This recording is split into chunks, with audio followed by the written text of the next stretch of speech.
Got it. All right. So, okay, I see that there's a echo. Let me turn this on.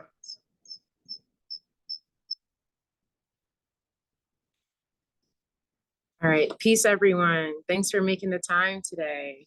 I know 4 o'clock can be an odd time of the day. And thank you, Julian, for the sweet introduction. Again, my name is Saskia. I am an organizer with the Black Alliance for Peace. Our goal is to liberate oppressed peoples everywhere, especially in the African diaspora, but we're for the liberation of all oppressed people.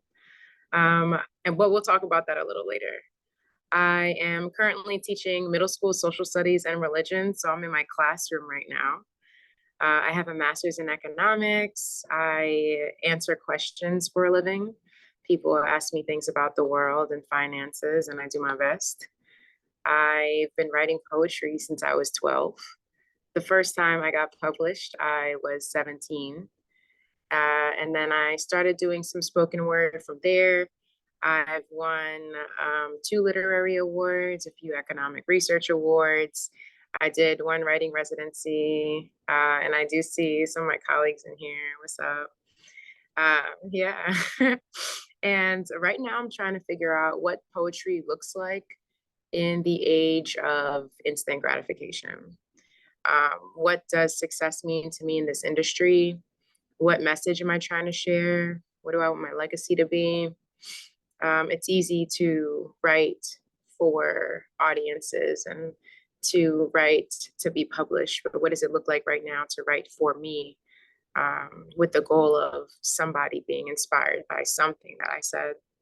And so this workshop is really just an introduction of the themes of protest, justice, power, resistance, and liberation in poetry. But we're specifically going to focus on radical Black women who oppose what Bell Hooks calls the white supremacist capitalist patriarchy, if you're familiar with Bell Hooks. And specifically Black women, because Black women have to navigate both racism and sexism and other isms, depending on whatever identity that other people are in opposition to, like sexuality, which in the case of Audre Lorde, we're going to talk about a lot.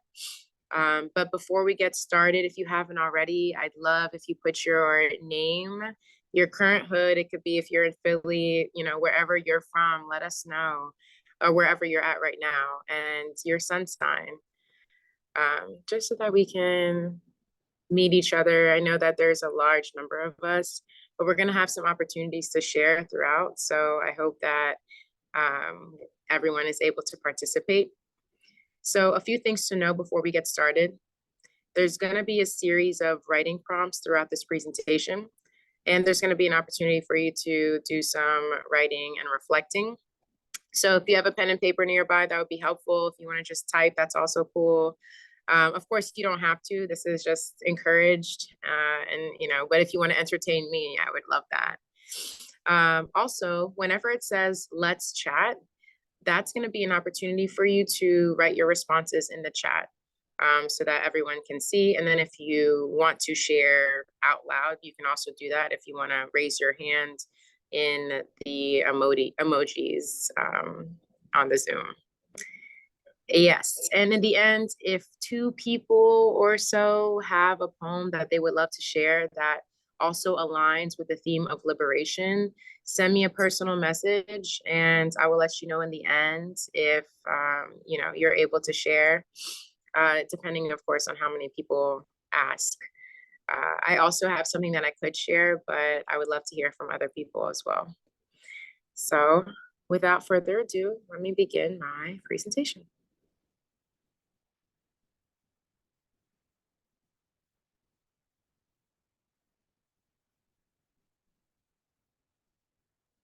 All right. So, poetry as resistance, examining revolutionary ideas in poetics and prose. So today we're going to meet Audre Lorde, who will basically tell us that in order for us to survive, we must tell the truth and tell our truth, even if we're afraid. So we're going to talk a lot about fear and how that fear is stopping us from doing something revolutionary, or perhaps that fear is the reason why we do. So I, was doing a little bit of research because I know that poetry has been at the crux of most liberation movements, from the civil rights movement to women's liberation to even Black Lives Matter of today, because poetry has the ability to command attention, even on social media.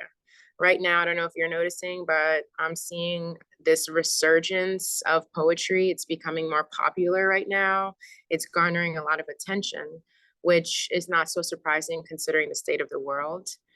And of course, not all poems are political. Some poems are written simply to be beautiful. And sometimes we need pretty things in the concrete for us to believe in something again. But my favorite poems are the ones that raise consciousness and break down walls and really speak to a collective resistance. So, according to the data, there are 8 main roles of poetry.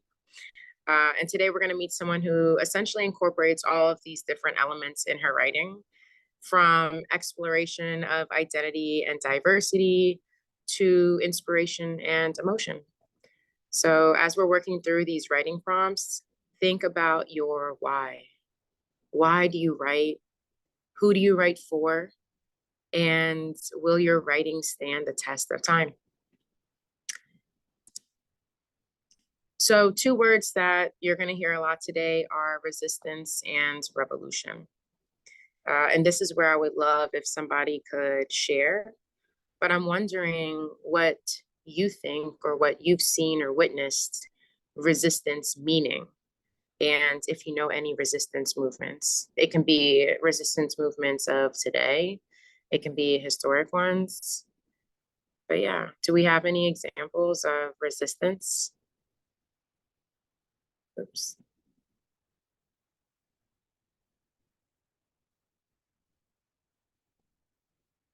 I can share one as you guys are thinking, but of course, um, the current one of right now is the Palestinian resistance movement, which of course has been ongoing for decades. I also think about Niger, Mali, and some of the Francophone countries that are trying to disconnect from France right now.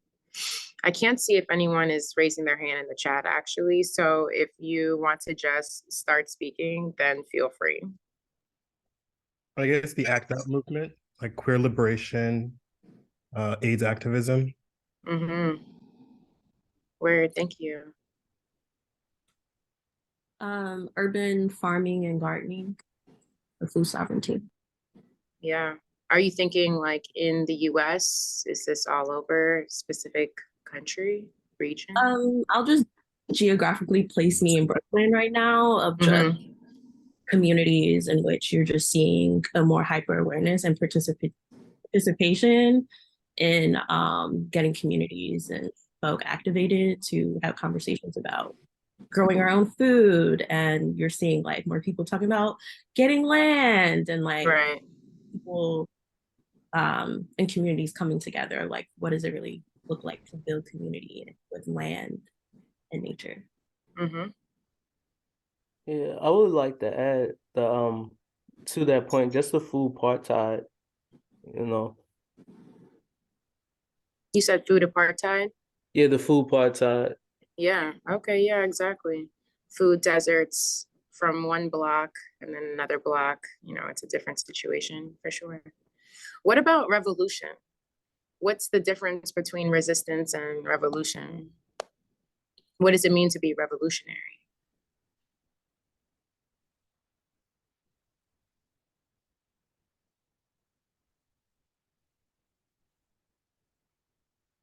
I'll start with a couple.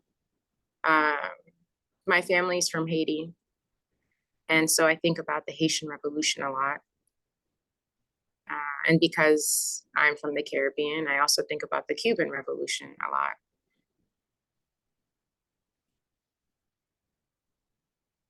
Any other revolutions, or even just thinking what it means to be revolutionary? Can I be heard? Yes. There's a quote from Marcel speaking. My video for some reason doesn't work. But anyway, there's a quote from Marvin Gaye that I have from a book. It's a book on African American quotes. And he says, I would like to be remembered as one of the 12 music disciples and as a man who was aware and conscious of his environment and as a person who was full of sensibility, sensitivity, erotic, and profound. And so the word revolution, and of course he has the revolution will not be televised, so he spoke it almost into existence with his own music, but I think of that came to mind. Mm-hmm. Yeah, that's good. And I appreciate you even bringing music into the conversation, because the arts always talk about revolutionary things, sometimes not so explicitly, but sometimes between the lines. So the reason I ask about these two, well, one is because I think that there's value in understanding the levels to liberation. I think resistance can lead to revolution, but I think that you can be revolutionary as you are in pursuit of liberation as well. The first time I was introduced to this concept of being a revolutionary, two people. One was I was working at a restaurant in college, and there was this Puerto Rican guy who was working with me, and he would call himself a Puerto Rican revolutionary. But at the time, I didn't know anything about what was happening in Puerto Rico. And he would be like, free my people. And I'm like, I don't understand. So that was the first time that I gained some awareness about Puerto Rico and how it's been a US territory. And, they're basically going through modern day colonization, like a lot of other countries are going through right now. And the second time was when I was in Ghana, also in college. And I spent the summer there.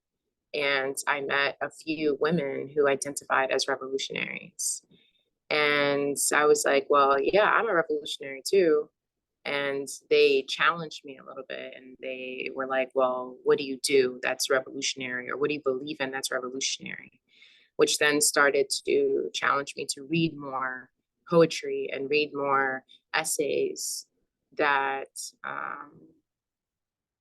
of people who stood for what they believed in truly. So one of those people that I came across was Audre Lorde. So Audre Lorde is a poet and author who used her writing to share her experiences as a Black lesbian woman, a mother, a teacher, and a person suffering from cancer. Her parents were immigrants from Grenada, and she wrote a lot about imperialism and US trying to invade Grenada like they usually do. And she's written several books, including Sister Outsider, which was actually the first book of hers that I read.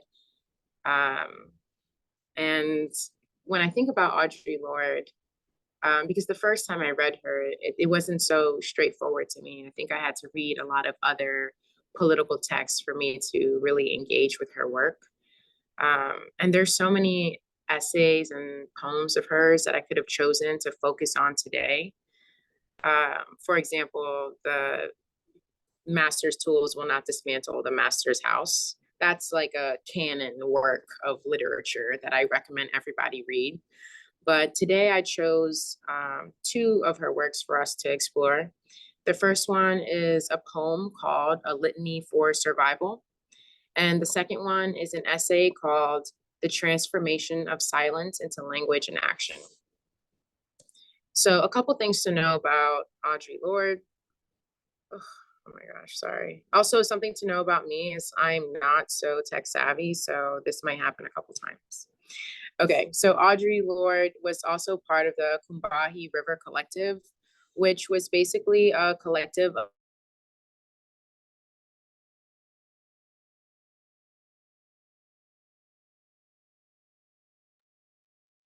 Nope. I think we might have lost her for a moment. Please hold.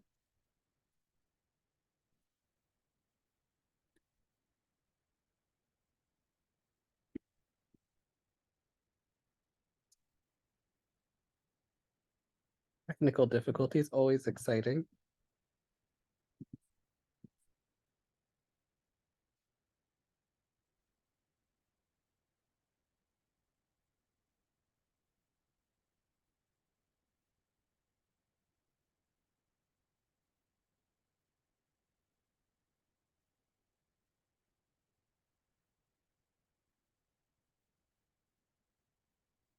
Well, while we're waiting, very impromptu, but if there's like a piece of media that reminds you of Revolution, and you want to recommend it to the group, you're welcome to. Oh, there we go. Thank you. Ignore my. Sorry. What I was saying was that I'm not so tech savvy, so this might happen. And then it happened as I said it was going to happen. So anyways, okay. So you can hear me. Yes. Okay. I don't know where we left off, but Audre Lorde was a poet and author who used her writing to talk about her different identities as a mother, a Black lesbian, teacher, scholar, and person suffering from cancer. Her parents were from Grenada, and so she writes a lot about imperialism and US invasions and how the US often tries to invade smaller or less powerful nations. And what I mentioned before was that I first came across her work in Sister Outsider, where she has an essay called The Master's Tools Will Not Dismantle the Master's House, which I totally recommend everybody read. But for today, I chose two things for us to focus on. The first is a poem of hers called A Litany for Survival. And the second is an essay called The Transformation of Silence into Language and Action. Something to know about her is that she was a part of the Combahee River Collective, which was basically a collective of Black feminist, socialist, lesbian women that were around in Boston between 1974 and 1980. And they basically started in opposition to the women's liberation movement, which was totally focusing on white women without thinking about the experiences of Black women, and moreover, thinking about the experiences of Black queer women. So not only was she a Black radical feminist, but she was also a socialist, and she was constantly talking about social theories that spoke to economic disenfranchisement of people, not just Black people. And so in the chat, I'm curious if anybody knows of any other Black women poets or any poems written by Black women that you've heard of. I'll give you a second to think about that. As you're thinking, I'll talk about some that that are on my mind. Of course, there's Patricia Smith. I think about Lucille Clifton, especially her poem, Won't You Celebrate With Me? As far as contemporary artists, there's Aja Monet, June Jordan, who's no longer with us, but an ancestor for sure. Julian, would you mind sharing anything that's in the chat if possible? Because I don't want to try to click out. Absolutely. Okay, we got Nikki Giovanni, June Jordan, Sonia Sanchez, Alexis Pauline Gums, Lucille Clifton, Bell Hooks, Aja Monet, Pamela Sneed, Nikki Finney, Melania Louisa Marte, Gwendolyn Brooks, Sasha Banks, Mahogany L. Brown. These are really good. And I like that there's a mix of like contemporary writers and also ancestors too.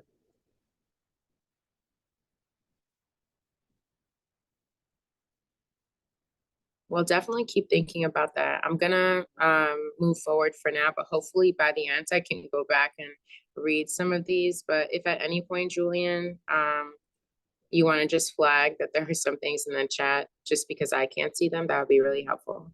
No problem. Just FYI that we're not screen sharing. Wasn't With sure. me? Yeah. Oh my gosh, what? Sorry, I wasn't sure if you knew. No, I didn't. Let's try this again. Well, it says stop share. I think the device the device we're hearing you from is not the device you're sharing the presentation on. Oh, there we go. Okay. All right. Well, this is what it was looking like. I'm going to move on to the next slide. So we're going to start with Audre Lorde reading her poem, A Litany for Survival. But I want to go over a couple of things before I push play. So a litany is a type of prayer. It has repeating lines throughout the piece, and it's usually requesting for someone to do something or to change their circumstances. So it was written by Audre Lorde in 1978 and first published in her collection of work called The Black Unicorn. And you'll notice in this piece, she's speaking a lot about fear and how fear sometimes stops us from speaking out against the things that we're experiencing. And that we, the most vulnerable people in this case, are conditioned to keep our heads down, to lay low, to not speak up, because if we do, we might have consequences for it. Sometimes it might even lead to something serious, something like our lives. And so it's understandable that people might not want to speak up, but we're going to hear her talk about basically why not? What's the worst thing that could happen? A litany for survival. For those of us who live at the shoreline, standing upon the constant edges of decision, crucial and alone, for those of us who cannot indulge the passing dreams of choice, who love in doorways coming and going in the hours between dawn, looking inward and outward at once, before and after, seeking a now that can breed futures like bread in our children's mouths, so their dreams will not reflect the deaths of ours. For those of us who were imprinted with fear like a faint line in the center of our foreheads, learning to be afraid with our mother's milk, for by this weapon, this illusion of some safety to be found, the heavy-footed hoped to silence us.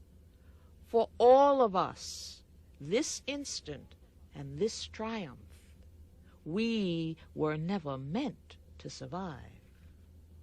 So when the sun rises, we are afraid it might not remain. When the sun sets, we are afraid it might not rise in the morning. When our stomachs are full, we are afraid of indigestion. When our stomachs are empty, we are afraid we may never eat again.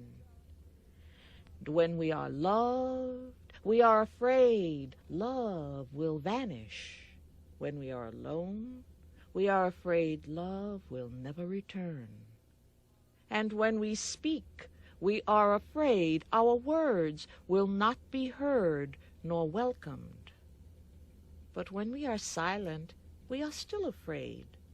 So, it is better to speak, remembering we were never meant to survive.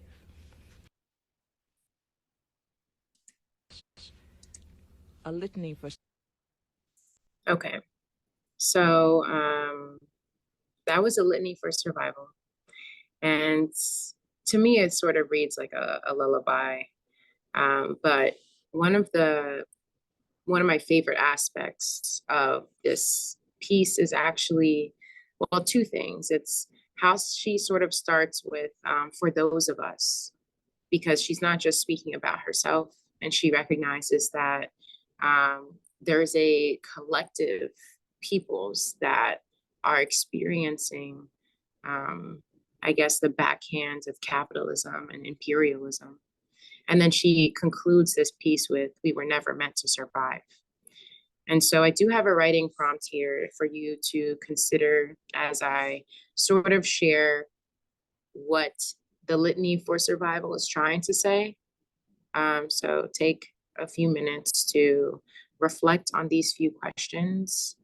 I'm wondering, what are you afraid of? What do you fear most about this world? What have you survived?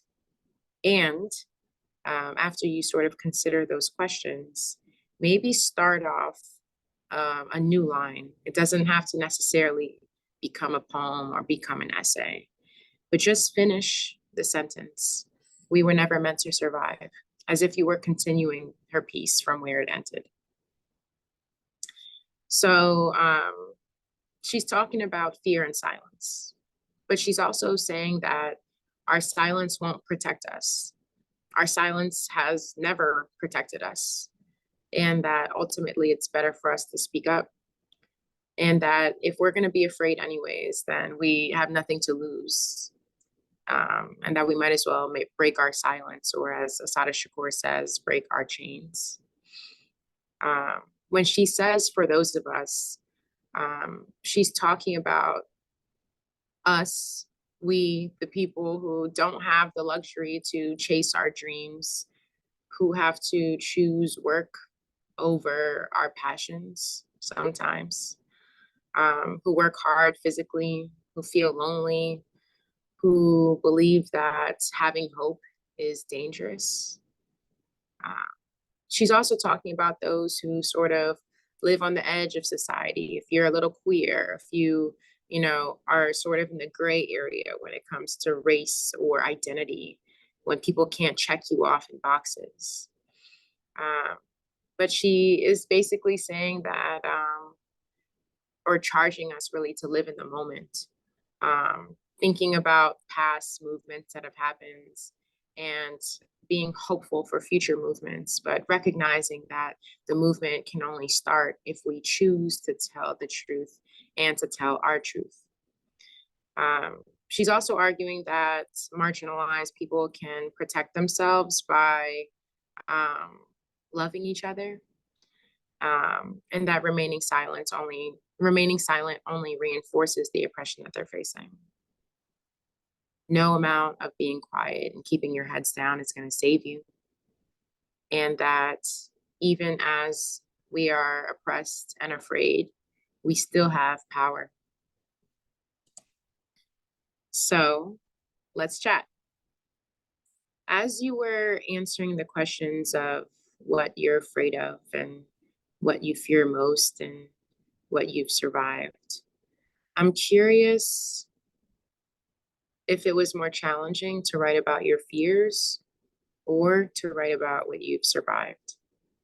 I'm going to give us a couple of minutes on this one, 2 minutes, to just think about what you're afraid of, not just in terms of your writing, but like in general.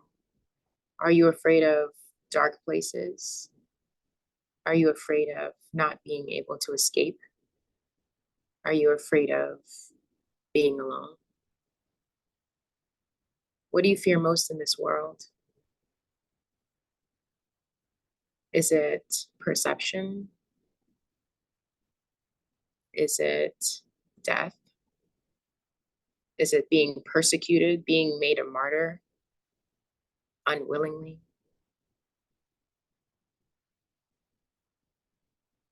What have you survived? Have you been a victim of harm?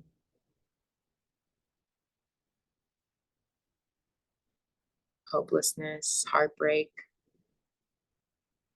health?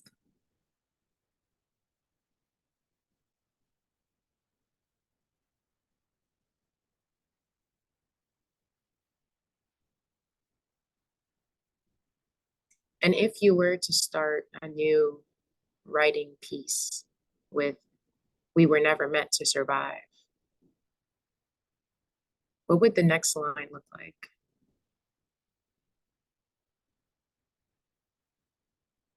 Would it be a call to action? Would it be inspirational?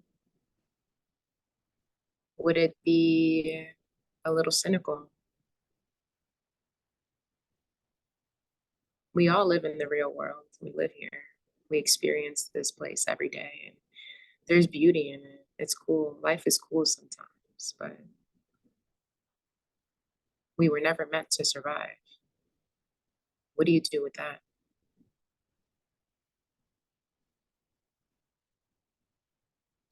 If anybody wants to share at any point, feel free. If you want to share even your immediate reaction to the litany. There's also the hyperlink of a litany for survival in the description of this event today online. If you Google a litany for survival by Audre Lorde, you'll also find a bunch of free PDFs.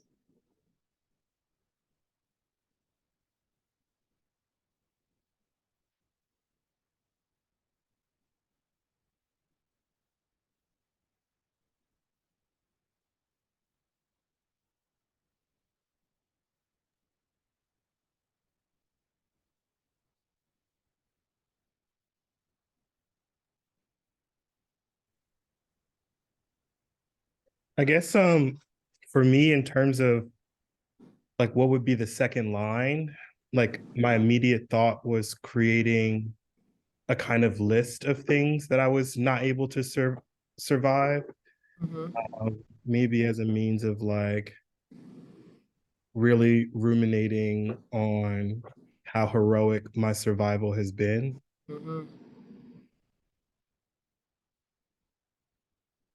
Yeah.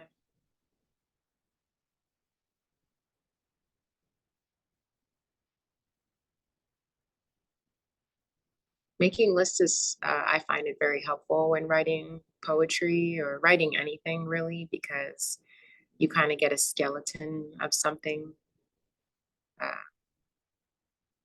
And it's fascinating the difference between our first reactions and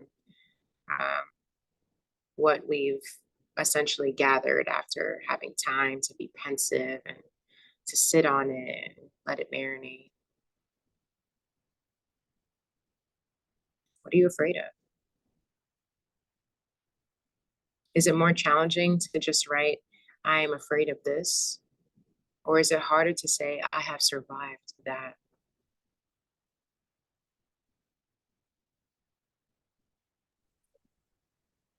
I think it's kind of funny. We were never meant to die, but I'm not about to just lie over and die. I mean, survive. And so I think if I'm constantly thinking of my survival, am I negating the meaning of death as well? Like if I tell myself all the time, like I survived this, I survived that, but I'm never talking about dying. I'm living like almost an eternal, I don't know, maybe I'm living an eternal life, or maybe my days get longer. Maybe I think of my life more expansively. I don't know. So yeah, that's just something that came to my head. Yeah, thank you. Thank you for that.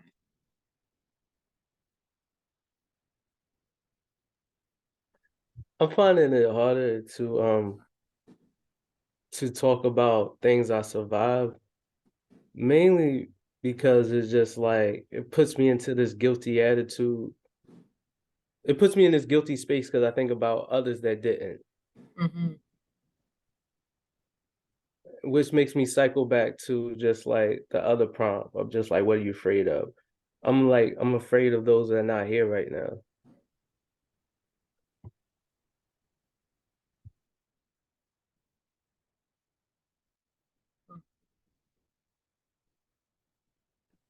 I think the prompts of thinking about things that you could have survived was really helpful in helping me create the list of stuff that I'd survived, because I was thinking just like concepts as opposed to experiences and moments. But then when I was thinking about like things that I'm afraid of, that's where it felt like a little bit harder to name. And that doesn't mean I'm fearless or that I'm not afraid of anything. It's just like I feel like there are definitely things that I'm afraid of that I'm unaware of, and that's scary. Yeah. And sometimes you won't know what you're afraid of until something happens and puts you in a situation to choose, to make a choice. Maybe we're afraid of making hard choices, making the wrong choice. I'm gonna maybe offer just a few more seconds to write down whatever else comes to mind when you think about fear and survival. And don't be afraid to think about like surviving this economic system. poverty,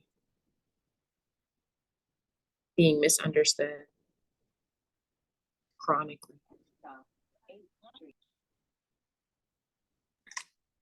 Looks like we got a hand raised from Gabriel. Mm-hmm.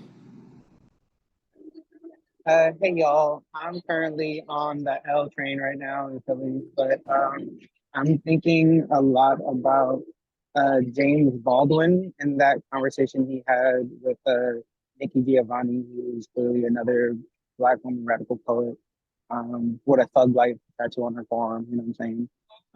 When he said that often we think of our suffering as what isolates us when really our suffering is what connects us all, right? So when we're thinking about Audre Lorde talking about like we sometimes we eat too much and we're afraid of indigestion. Sometimes we're afraid we'll never eat again. And how when we think about that or like these very human things that we feel, knowing that people are feeling them around the world, and this poem also being a call to action to face our fears and to know that like facing our fears is also what makes us human. Having fears is what makes us human, and it's when we are together and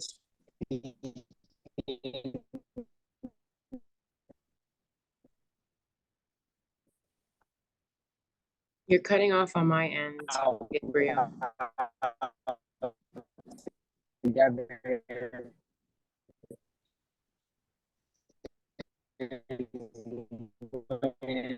we are the loudest. So yeah, think of. Thank you. I lost you towards the end, but I feel you. Um, and I think that it was important for Audre Lorde to also mention that sometimes we're afraid of the things that we finally get a taste of. You know, you finally get that Michelin meal, and now you're afraid you'll never have it again.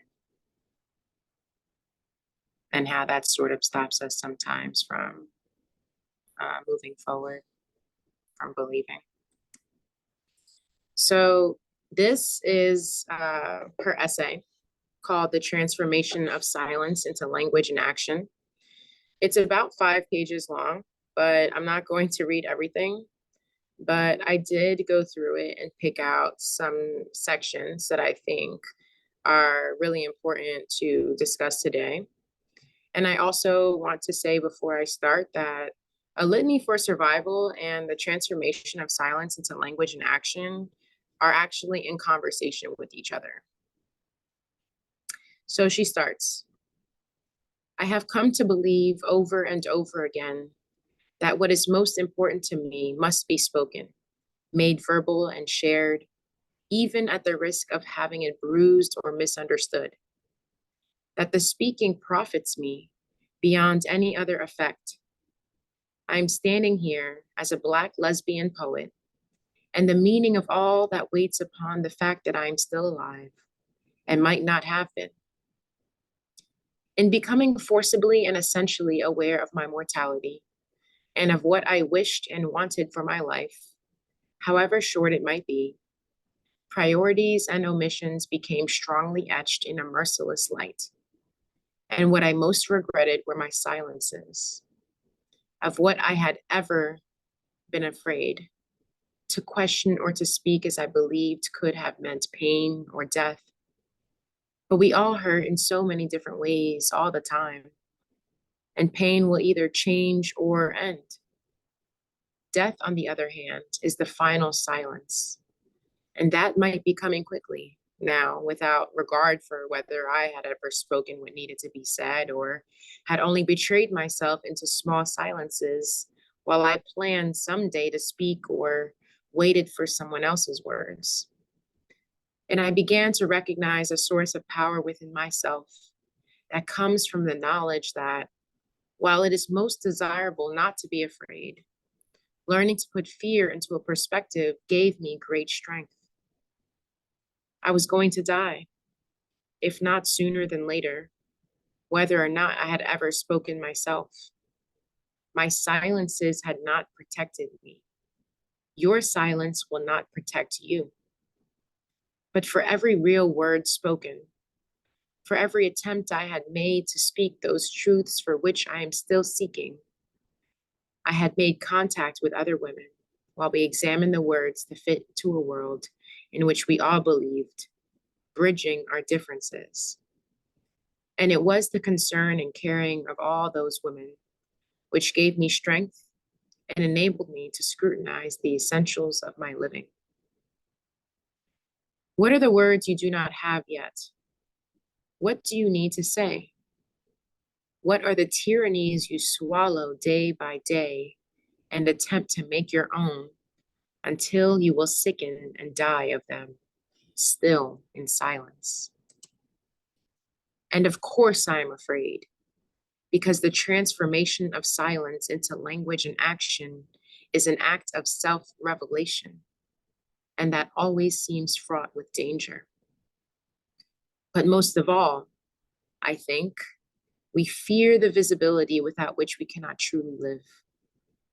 Within this country, where racial difference creates a constant, if unspoken, distortion of vision, Black women would have, on one hand, always been highly visible, and so, on the other hand, have been rendered invisible through the depersonalization of racism.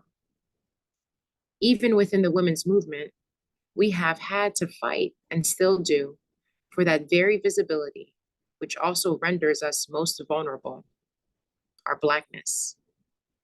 For to survive in the mouth of this dragon we call America, we have had to learn this first and most vital lesson, that we were never meant to survive, not as human beings, and neither were most of you here today, Black or not. And that visibility which makes us most vulnerable is that which also is the source of our greatest strength, because the machine will try to grind you into dust anyway, whether or not we speak. We can sit in our corners mute forever while our sisters and ourselves are wasted, while our children are distorted and destroyed, while our earth is poisoned. We can sit in our safe corners mute as bottles, and we will still be no less afraid. Unity, self-determination, collective work and responsibility. In the transformation of silence into language and action, it is vitally necessary for each one of us to establish or examine her function in that transformation and to recognize her role as vital within the transformation. For those of us who write, it is necessary to scrutinize not only the truth of what we speak, but the truth of that language by which we speak it. But primarily for us all, it is necessary to teach by living and speaking those truths, which we believe and know beyond understanding. Because in this way alone, we can survive, by taking part in a process of life that is creative and continuing, that is growth. The fact that we are here and that I speak these words is an attempt to break that silence and bridge some of those differences between us. For it is not difference which immobilizes us, but silence. And there are so many silences to be broken. Snap, snap, snap, clap, clap, clap. Love her.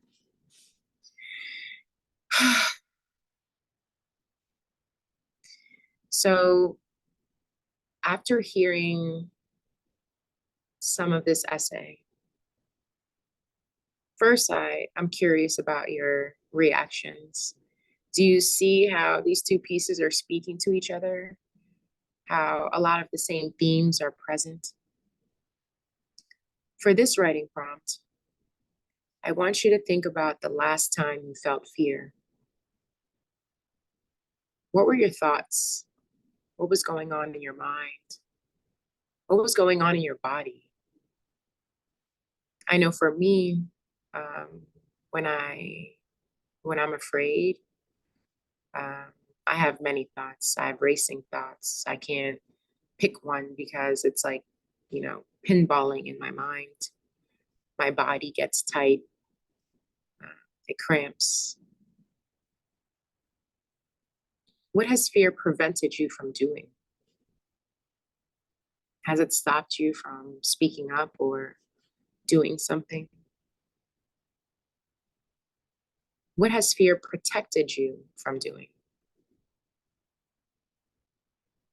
Because you were afraid, did that stop you from going into a place that was ultimately going to be harmful? Do you find that fear protects you more or that it limits you more? What goes on in your mind, your body, your heart?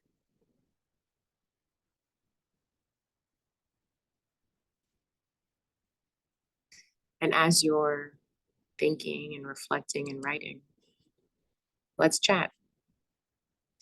So this particular quote is a direct extraction from the essay.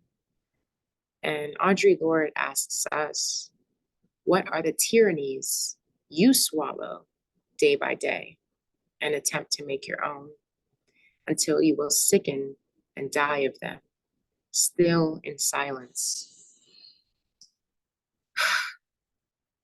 So to me, this is asking, what are some of the ways that we are attacked? What are some of the violences or harms that we experience, that we have to go through, that we're forced to take on every day? And then have you ever realized that you've put all of this stuff on your body and suddenly you're sick?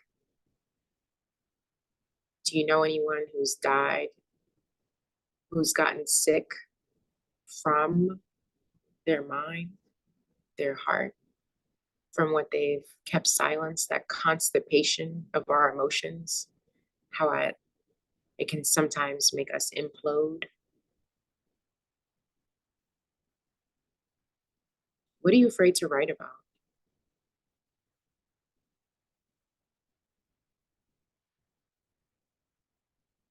I know this is a lot of questions, but I did say that by the end of this, you'll have a lot of material and thoughts that would lead to a potential next piece, or even just lead to some introspection, some contemplation.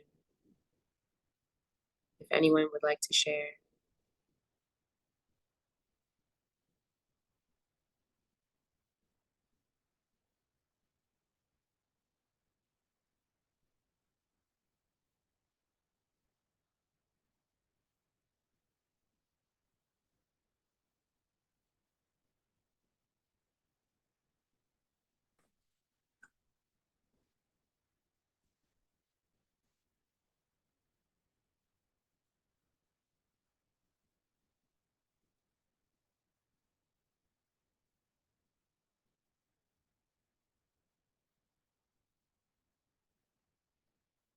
What are you afraid to write about?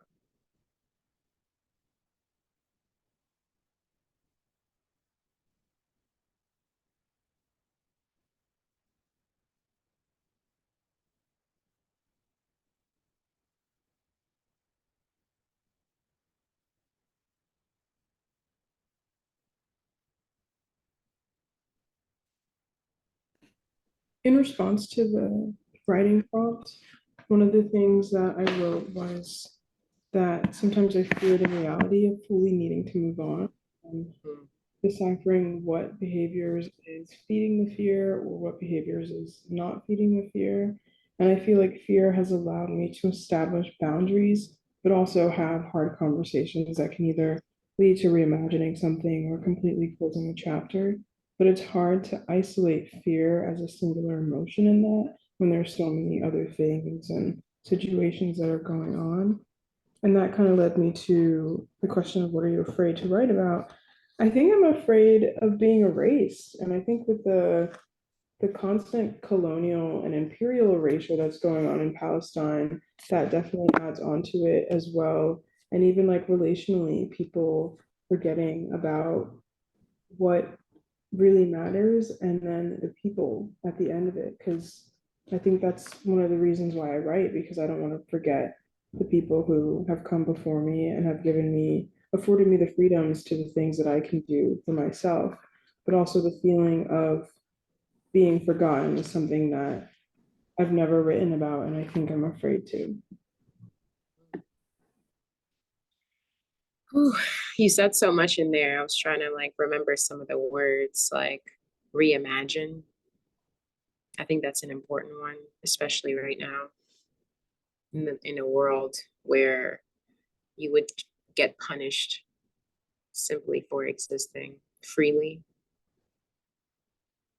And I love your point too, how sometimes our fears lead us to being our own protectors of our boundaries.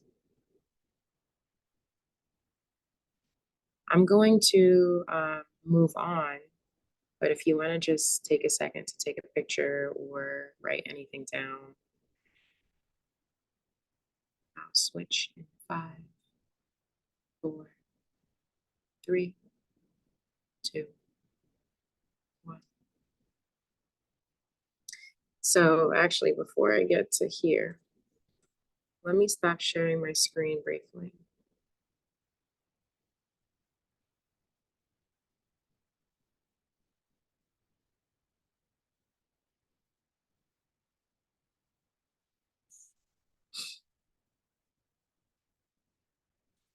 So we're right at the end.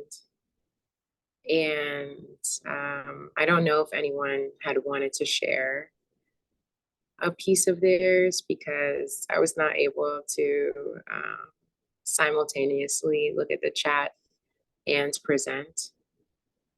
But if anyone wants to raise their hand now, I'm happy to give you the floor as we conclude. And if I had a takeaway for you, it would be to think about how fear and the constant need for survival, yes, sometimes discourages us, but also it empowers us. It's the reason why a lot of these movements were successful, why they were able to unite.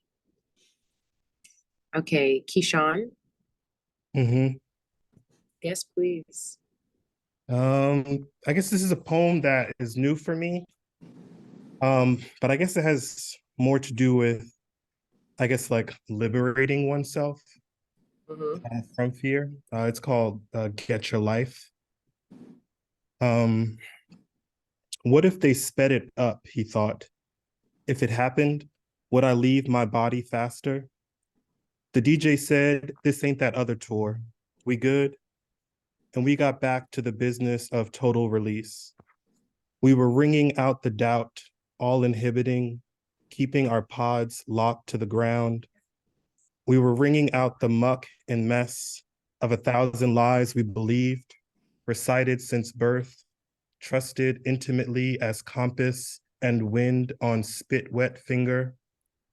This downtrodden eye, this guilt-soaked innocence, this adult supervised demoralization, this gang of weeds which would say to the oak, you are outnumbered, so give up your life force that we may be fruit-bearing and multiply.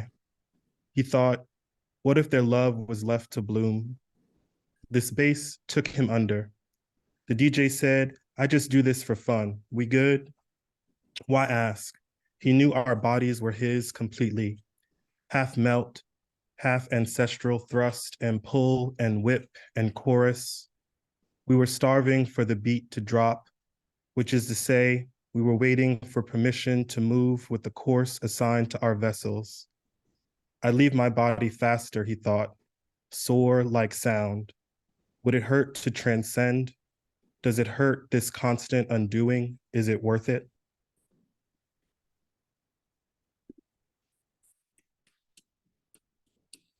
So much good imagery in that. Thank you so much. Right? Snaps and claps, snaps and claps.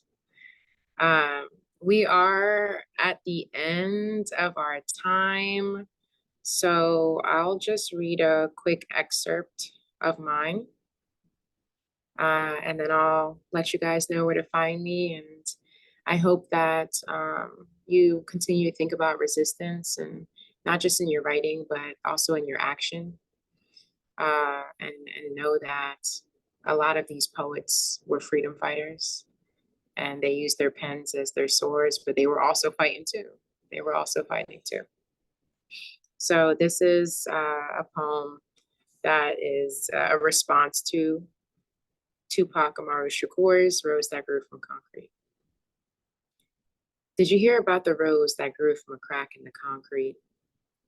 Proving nature's laws wrong, it learned to walk without having feet. Funny it seems, but by keeping its dreams, it learned to breathe fresh air.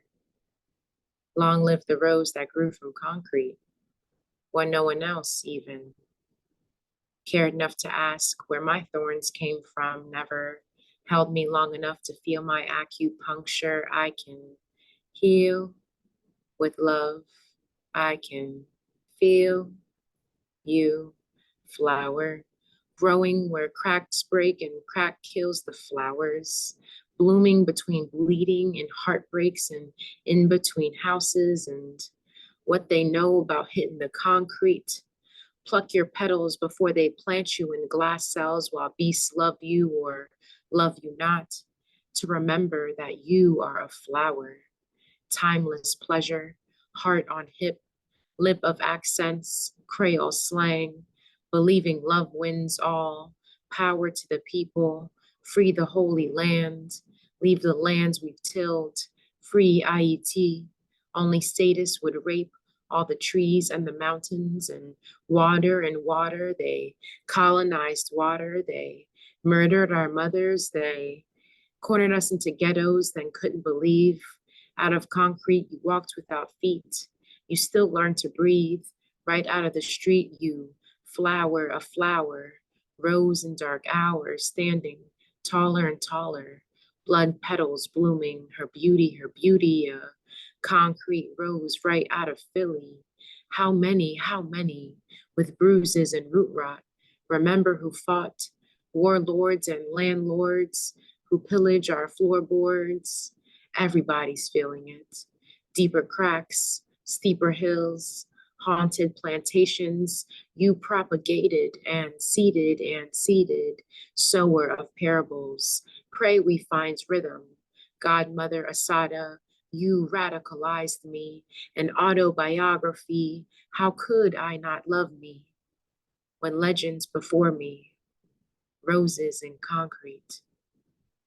What if all us roses who grew up in cement-covered graveyards made our mausoleum a community garden and filled the cracks with love and grew and grew and grew? Thank you.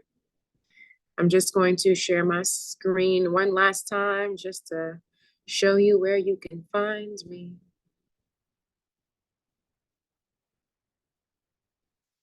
All right, so like I said, I'm a member of the Black Alliance for Peace. You can follow us if you'd like to at BAP Philadelphia.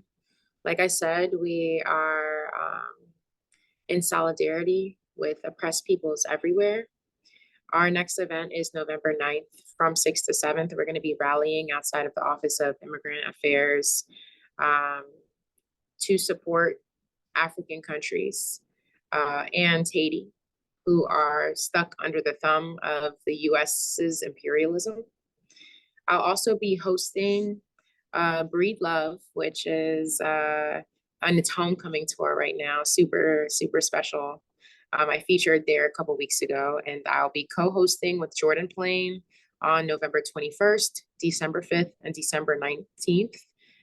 The event starts at 8 p.m. and you can find your tickets at Breed Love Tuesdays. Tickets are $10 online and $15 at the door, but if you check out their Instagram, they're always giving out different discounts and sales. My Instagram is at Saskia Kercy. I'm literally Saskia Kercy everywhere. I don't have a cool other name. I think my name is already pretty cool. You can also email me if you have any further questions. Also at saskiakercy@gmail.com. And my website is bysaskia.co because I couldn't afford the M because capitalism. You know, hit me up if you'd ever like to chat. If you're curious about revolutionary things. Thank you for coming. I hope to see you soon. Peace and love. Bye, y'all. And thank you, Saskia. Just pasting some links in the chat. Be sure to check out next week's Blue Stoop Thursday on the Stoop session, which is Writing What You Don't Know with Nancy Reddy. Hope you have a great week and weekend.